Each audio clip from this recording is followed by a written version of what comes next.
Coming up on this week's episode of Hip Hop Now podcast, what does it take to make a modern day hip hop classic? Let's get right to business. Read these headlines. This album must be gone. This album must be gone. Classic album. Come to Hip Hop Podcast.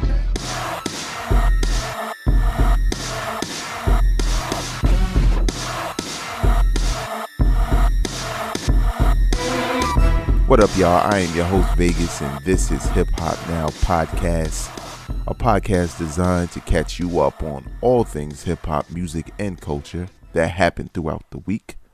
But this is Hip Hop Now Podcast Extra, where we focus in on one topic at hand and we politic about something in particular, a topic, an album, an artist, a theory, whatever it may be as it relates to hip hop. Please know that you can check this podcast out on damn near every outlet, from iTunes to Google Play to Spreaker, TuneIn, and of course SoundCloud.com/Hip Hop Now Podcast. Now, let's get right into the business at hand. Oh, well, first of all, let me make an announcement. If you don't already know, and as you subscribe to this audio podcast, you've already seen on my feed another podcast entitled That Time in Hip Hop. That podcast features myself and Tone from EnterTheDome. Check out his website. It's EnterTheDaome.com. But the podcast is about, you know, the history and the preservation of hip hop music and culture. Right now, there are about 5 episodes up there, starting with the pilot episode, which is like the 0 episode or whatever. But we talked about a number of things. This week's episode features Tone and myself talking about EPMD and the breakup.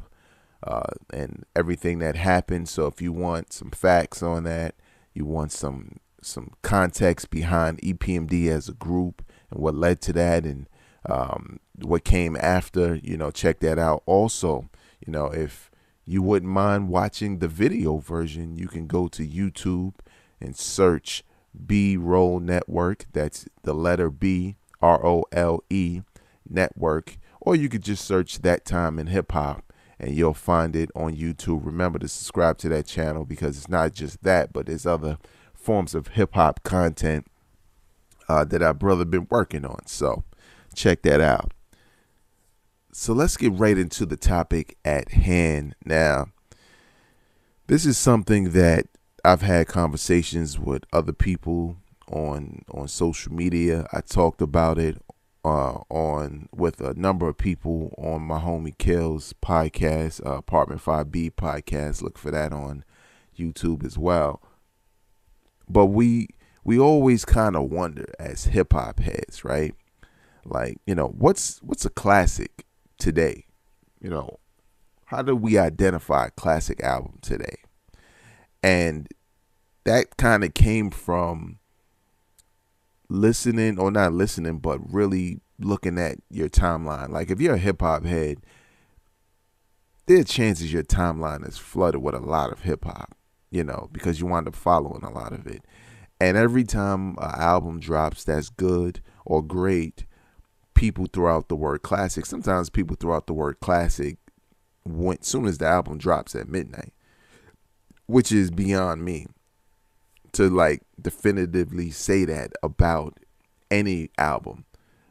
But I got some points that will, you know, help with that also.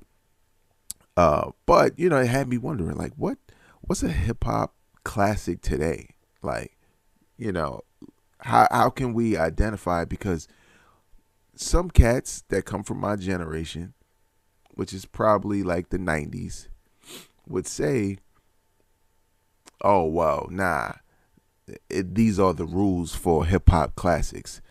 But now that I think about it more and more, nah, those rules, I don't think they apply anymore. The the rules we had for albums we considered classics, they don't, not all of them, but they don't apply as much as they used to. Given the fact we have social media, and you really get, especially again if you follow a number of people who are in not a number of like-minded people, let's be clear, but just a bunch of hip-hop fans, or you're in a bunch of forums and you discuss hip-hop all the time on social media or any kind of groups or whatever.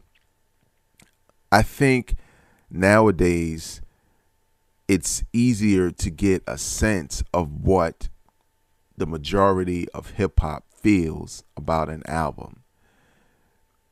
Let's take it back a little bit. When you go back in the days, right, a lot of times, and I had to realize this myself after, talking to people from different areas, a lot of times back in the days, we thought albums were classics because everybody in our neighborhood was playing it. Everybody was talking about it. Everybody was gushing over the album. But for me, that was just Brooklyn, or that was just New York City, and sure, we had stuff like the Source magazine to give a 5 mic rating to an album and call it a classic. But does that one person's critique or that magazine's critique of that album suggest it is that? Because, your neighborhood says so and the Source says it, so that's what it is? I don't know, because I'm really, at that point in time, I'm really only looking at New York City and the Source magazine. And maybe in some ways gauging radio play. And saying, well, it's getting played a lot on the radio also. It got to be that dope. So there's a number of things that you got to look at that were happening back then versus now. Because right now, you can be in a group, a hip-hop group on Facebook or any other site, and you're in there with people from other countries, from other states, obviously, all hip-hop fans, obviously, because you're in there. And then where is the discussion, you know what I'm saying, on this album? Like, is it a classic because everyone's saying so? Is it a classic because the hype and the momentum? So these are the different things that would come into my mind when new albums would drop. For example, when Jay-Z's 444 dropped, the hype was so high on the album. Obviously, I saw people saying classic. And I kept thinking to myself, like, but why? Now, it's very easy to get caught up in the storm of a highly anticipated album. It finally drops. Everybody's online waiting to listen to it. Everybody wants to comment on it. Everybody wants to be a part of the conversation. So people sometimes get hyped up and, they don't even finish the album, or they skim through the album and they just want to get their post up. Yo, it's classic, it's crazy. Yo, Jay-Z did his thing, blah, blah, blah. Whereas people like me are a little bit more like, I need to listen to it at least twice to say how much I like or dislike it. That's just likes and dislikes. That's not even calling the album classic. So let's think about a couple of things in hip-hop that caused us to call older albums classics. Now, we could talk about albums like, Outkast's Aquemini, Dr. Dre's The Chronic, Doggy Style, Illmatic, Into the 36 Chambers, Biggie's Ready to Die, Tupac's All Eyes on Me. Do y'all consider that a classic? I don't know. I do. It's a favorite of mine. Or Machiavelli, whatever. What made some of these albums like Criminal Minded and It Takes a Nation of Millions by Public Enemy and Death Certificate by Ice Cube, what made these albums classics to us at that time? There's a number of things. And this, to me, applies to albums today, right? Or at least they should, in my respect. And, as far as that's how I feel. But I think number one, right? Number one, it comes down to the MC himself or herself. Lyrically, you have to be potent. That could be skill level as far as flows and wordplay, or that can be subject matter and delivery, or flow, or delivery would be flow. But that could be subject matter. You don't have to be the most, the lyrical wizard in order to have a classic album. You may be a dope MC, but that doesn't mean you're going to have a classic album. But those are some things that are unique to the artist that have to be there. So that's whether lyrically they're on a whole nother level on each song as far as wordplay, or conceptually it's a well-written album. Now, you have some albums that do both, that have an artist that's capable of accomplishing both, which, it's the best of the best, but that's what classics are, right? Classics are movements. Nah, sampled myself right there. But that's job one, right? The MC has to be on point with what they're delivering, whether that's just the message, whether that's the flows and the lyrical, gymnastics or whatever you want to call it, exercise like Jay-Z says. Then to me, there's the production. And I'm not just talking about beats. In some cases, there's some classic albums are dope also because the beats are just hot, right? But there has to be some sort of thought process behind those beats that tie in well with what the artist is presenting. So the beats working well with the artist. And we're talking about, let's say if there's 10 tracks on the album, we're talking about, it has to work damn near 10 out of 10 in some, form or fashion, which also leads to the other thing that this classic album should contain. You shouldn't have to skip 5 records. It can't be a classic album if you skip 5 records. It can't be a classic album if you skip 4. It can't be a classic if you skip 3 unless it's a double album. I could see that. I could see there being those 3 tracks where you're kind of like, yeah, they're not whack, but yeah. Most classic albums either have none or at least one record where you're like, yeah, I could skip this one.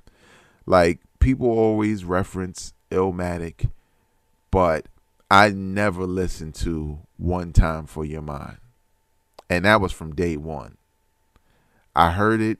I was like, this record is completely out of place. I don't understand why it made it, but it's here. Skip. Skip, like Shannon Sharp would say. But, to me, that's how it has to be. It has to be an album that you can hit play and you go on a journey from intro track intro track to the end. And what I found with most classic albums is by the time you get to the end, it's kind of like when, you're starving and, you sit down at a restaurant to eat. You don't know what it's going to be like. You don't know if you're going to not capture that craving you have walking into the restaurant. You're just hoping you do. And sometimes you eat a full meal and you're like, that's not exactly what I wanted, but I was hungry, so now I'm not hungry anymore. But sometimes you step away from the table like, man, that was worth it. You know what I'm saying? And that's how you should walk away from a classic album. You should walk away like, man, that I want to restart that because that was a journey from beginning to end. Another thing, and this might be minor in regards to classics, but remember, all of these things work together on one album, not one album that contains one of these, attributes talking about right here. You know what I'm saying? It has to have a certain sound. And I'm not talking about beats or a particular rap sound. I'm talking about sound quality. I've heard classic albums that are well produced. Like, let's say, for example, and I consider this a classic. I don't know about other people, but let's say Kanye West's My Beautiful Dark Twisted Fantasy, right? I think production wise, that's how most albums should be.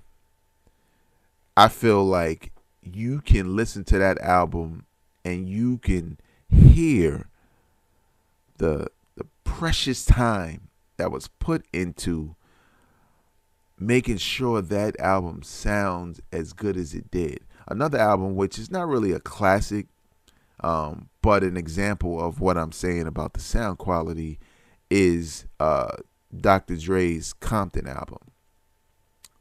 Just the level of production, the sound quality on the album, it just sounds really good.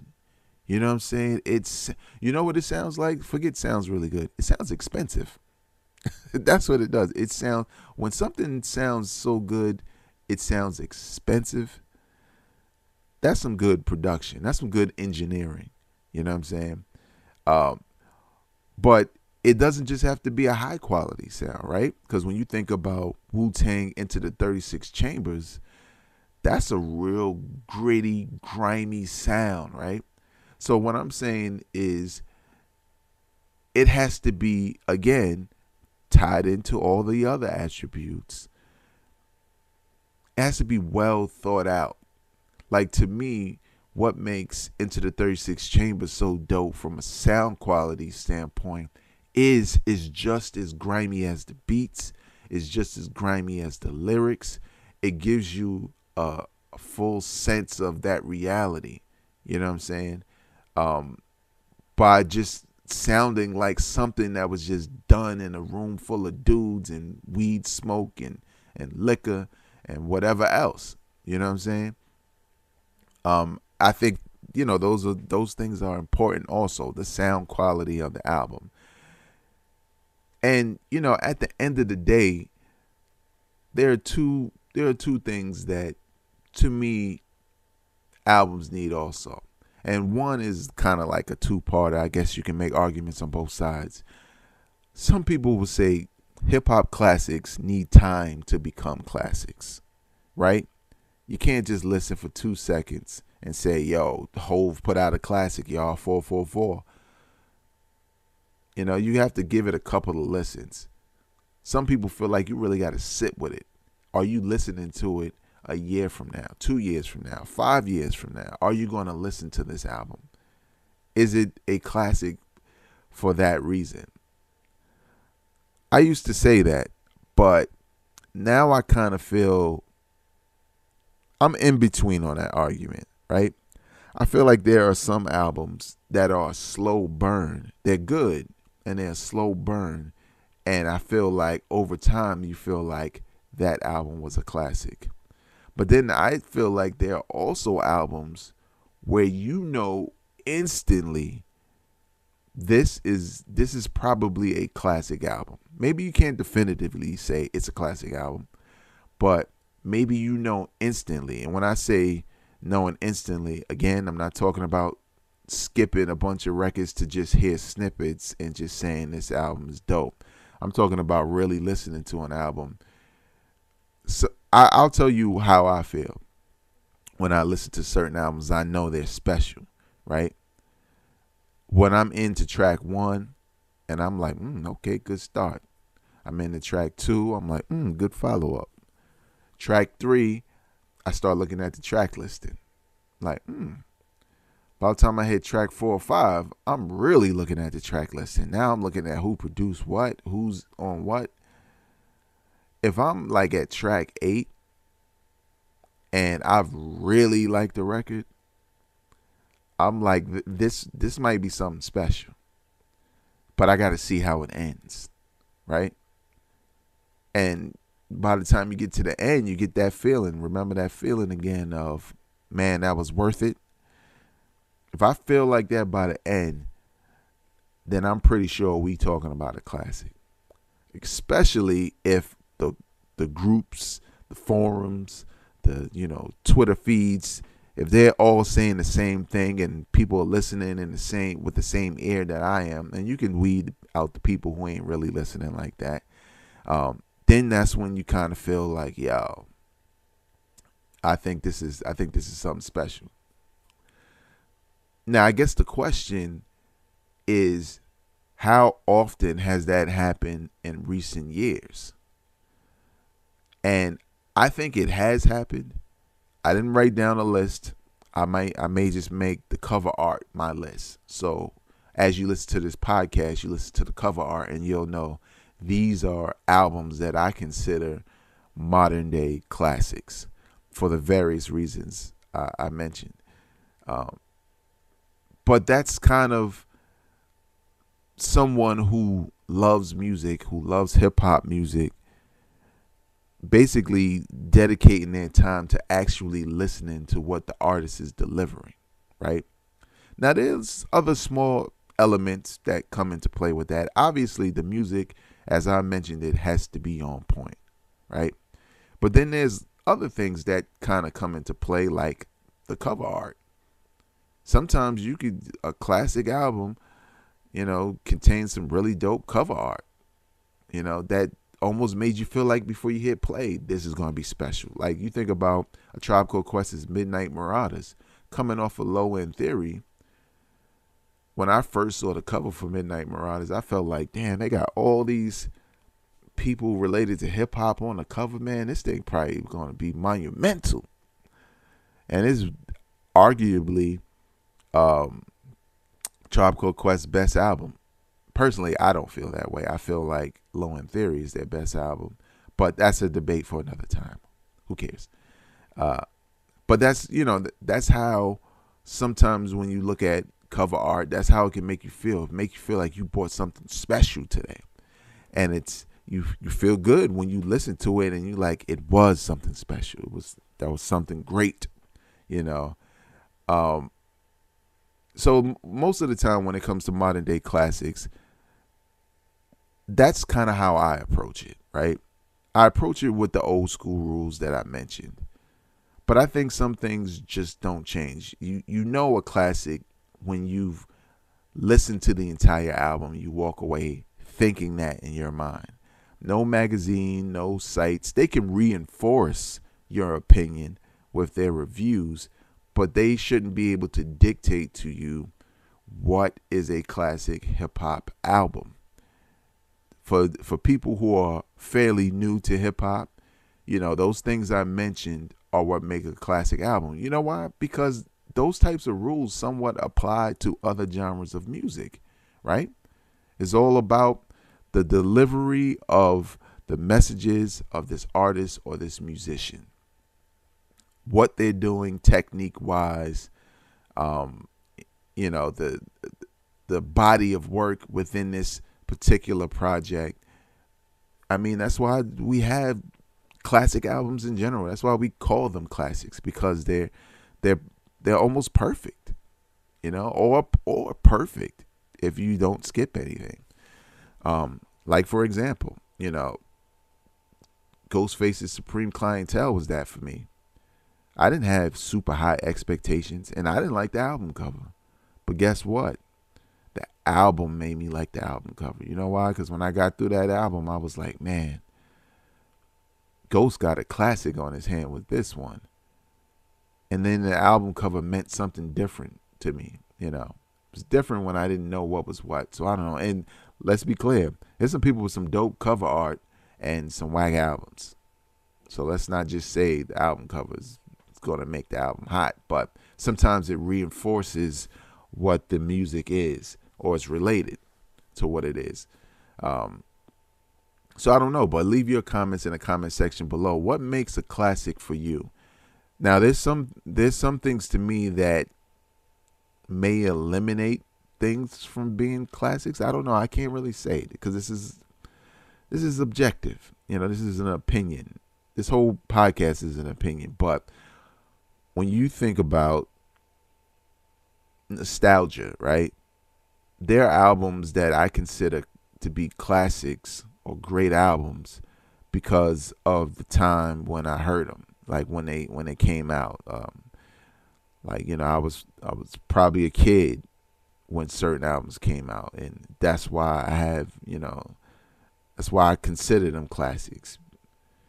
Because they tap into a certain nostalgia, a certain area of my life that I can reflect on as I hear the music and the lyrics, and it takes me back then. And if it's a happy time, then I feel good about it. But that doesn't always make something a classic to the hip hop community. Just because I was going through a happy time, someone may hear that album and say, "Man, please, I was locked up. I was going through it. That album just reminds me of being in prison." Not to be too bad, not to be too negative, but I'm saying, so I don't think nostalgia should play that much of a role in what's universally accepted as classic hip hop music. Now, to wrap this whole thing up, we think about 2018 and the recent years. There's been a lot of dope music, and more important, classic albums. But there's also been some mixtapes that can arguably be considered classics. Because at some point, as you know, a lot of artists started to make mixtapes, and that word just doesn't even make any sense, but we got to call them mixtapes, that didn't contain several different songs from several different artists being mixed by a DJ, but basically had original beats, and original lyrics, and they sound like albums. You know what I'm saying? Like, look at Chance the Rapper. That was essentially a mixtape. But when you listen to it, it's like, well, but why isn't this an album? And maybe it's crossing the line between mixtapes and independent works and things of that nature, but that's just one example. I could think of plenty mixtapes that are classics that contain a ton of original beats where I'm like, this has to be considered in the Hall of Fame of hip hop classics. But beyond that, official album releases, there are a couple joints that have been released in the past couple of years that would be considered classics. Some people do, some people don't. But to me, if you're ticking all of those boxes, you might feel the way. Like, for example, 50 Cent's Get Rich or Die Trying. I consider it a classic because it has a lot going for it. Not only did it have hype and momentum, but that production was there. Production quality was there. The content was definitely there. 50's flow was somewhat of original, even though it was a mixture of like New York and maybe down south type of delivery in some regards. It still was unique to 50. All of those elements play into that. Now, as I wrap this up, there's one question that I've heard from a number of people online, hip hop heads, obviously, that when time passes, because remember about that time issue, and a newer album that people call a classic, whether it was 3 years ago or whatever, people always pose this question: when's the last time you listened to it? Do you listen to it to this day? And some people consider that it's a classic then. I say that's kind of a cheap question. No disrespect. It's kind of a cheap question from the standpoint of there's way too much music to say or to schedule a listening of classic albums. Because me personally, I have a lot of music. And I generally keep the music I really like. Now, is everything in my collection a classic? Nah. But they're all music that I really like. You know what I'm saying? And the classics, I don't listen to all of them all the time. Like, I could tell you straight up, Public Enemy's It Takes a Nation of Millions to Hold Us Back is hands down one of the greatest hip-hop albums of all time, for every reason I mentioned earlier. But can I tell you when's the last time I listened to it in its entirety? Maybe 10 years ago. Maybe I'll listen to it today because I brought it up. But that's the thing. That doesn't mean it's not a classic because I don't do that. But see, sometimes we get into this thing where we apply those old rules to newer music that hasn't had the time. You know, if I'm listening to your album for a year straight and beyond, I think it's a classic. Example, Good Kid, Mad City. I listened to that joint for like a good 2 years, like almost every day. Any opportunity I had where I know I was going to drive long distance, or I was in the gym and needed something to listen to, wanted something maybe familiar that I knew that I could really get into, I would throw that joint on. And that's kind of, how I feel about that question of when's the last time you listened to it. I think you don't have to listen to one album every day, because then when are you listening to the other albums that you may consider to be classics? So really, you can't really put a timetable on some of this music. Obviously, good music stands the test of time. That's a no-brainer. But I feel like, given all the things I said, all those attributes about a classic album, I think if you listen to an album that you love today, may have just came out, and you feel that way about that album, about the beats, about the lyrical content, the lyrical skill, the quality, the album cover, the hype behind it, then you would feel like this is a modern day classic. That's going to do it for me on this episode of Hip Hop Now Podcast. Please believe you can follow me on social media, that being Twitter and Instagram, at Vegas World INC. Also, if Facebook is what you like to do, I have a Facebook page called Hip Hop Right Now. So you can go to facebook.com/Hip Hop Right Now. Like that page. Not only is there news and videos and music related to hip hop, but also this podcast and the video series That Time in Hip Hop. Please know that this podcast is available on everything, but it only counts if you subscribe, hit that like button, make a comment, and share it with people you know enjoy this type of hip hop content. Until next week, y'all, I am not a critic, I'm a fan. Peace. Drop it on the random.